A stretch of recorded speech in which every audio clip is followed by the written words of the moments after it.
Everybody, Steph from the High Moving Podcast. So there used to be a time where being a coach of an NBA franchise was one of the most coveted jobs you could have, right? Usually a college coach would be, a decent college coach would be on track.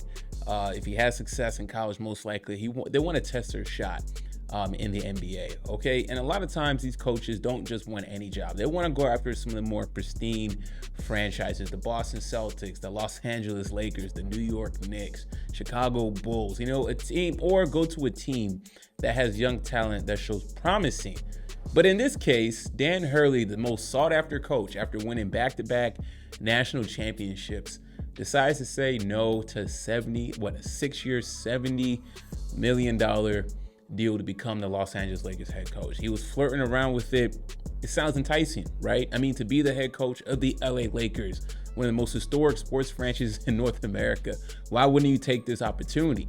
But when you start to peel back and look at it, was it really a winning proposition for Dan Hurley? Yes, LA was willing to throw out the red carpet for Dan Hurley. They were willing to give him a truckload of money, and they talked about him being part of, player development and like the fact that he can develop players. Well, yes and no, right? College is obviously different, okay? You have time to develop players. You're bringing in freshmen, you're bringing in guys from the transfer portal that can buy into your system, right? And they can all come together for a common goal, right? So then here comes the NBA and the Los Angeles Lakers, and you look at the roster, very veteran heavy, obviously starting with the two with LeBron James and Anthony Davis, okay? Then you round out the pieces with Austin Reeves, Gabe Vincent, who has been hurt, Vanderbilt, Hayes, a myriad of mix and match pieces, Hachimura, right? What is Dan Hurley really going to develop? How is he really the guy to get the most out of the Los Angeles Lakers as currently constructed, right? Also, too, is like Dan Hurley has to look at this too, is develop what? The Lakers and Los Angeles Lakers don't have a lot of draft capital, right?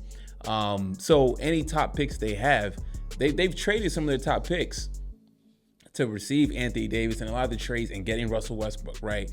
They did a lot of unhealthy things for the franchise, which is why they're in the position now, right? I mean, you look at the history of the Los Angeles Lakers over the last 10 years. Where's the historic? They haven't had a historic coach really since Phil Jackson has left. They've been really struggling to find a head coach to be there long term. I'm talking a head coach that's going to be there more than 5-6 years, right? We haven't had that happen at all. Mike Brown in 2012, Bernie Bickerstaff, Mike D'Antoni, Byron Scott, Luke Walton, Frank Vogel. Even though he won a championship, he still got dismissed. And then as of recent, Darvin Ham. I think long gone are the days of college coaches that are going to jump ship right away.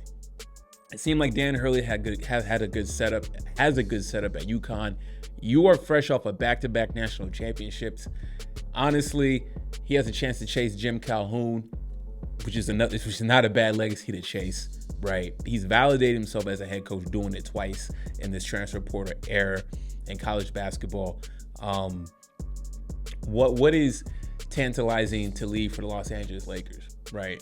I mean, he mulled on this for a few days, and it wasn't enough. It wasn't enough to move the needle for Dan Hurley to leave. The Lakers are in a world of trouble when it comes to head coach. Who's going to want to coach this team, right? And then also, too, is you coach a team like the Los Angeles Lakers, you will be scrutinized left and right, not only from the LA media, but from the global media because of LeBron James, right? So you're going to deal with the LA circus, the LeBron James circus, as well as being responsible for nurturing and fostering, taking care of Bronny James if the Los Angeles Lakers decide to take him, right? You talk about constant questions about LeBron James, constant questions about Bronny James' development. Why is he not getting more minutes? Why isn't he doing this? Why isn't he doing that?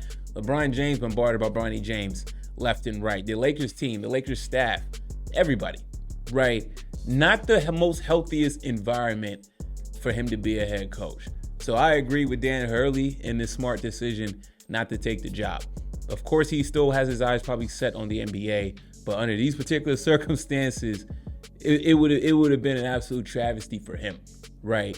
They talk about a long-term deal, but we know in sports, those long-term contracts that doesn't mean anything, right? The moment they start losing games and everything, they're going to start asking about, Dan Hurley's job, right? And before you know it, by the end of the season, probably fired. Maybe it won't even last 2 seasons. That's how pressurized it is to coach an NBA, but not only the Los Angeles Lakers and LeBron James, and the pressure of trying to help him win a championship. Not much player development Dan Hurley can do out there. They're talking about, his offensive sets. It works in college. The game is different. Could Dan Hurley adapt? Sure. But you got to give him a younger roster and a team with some draft capital to actually truly be successful. That pressure cook in LA is real, and he wouldn't have had much time, man. So y'all let me know what y'all think about all this, man. Thanks for watching. Please like, subscribe. I'm out.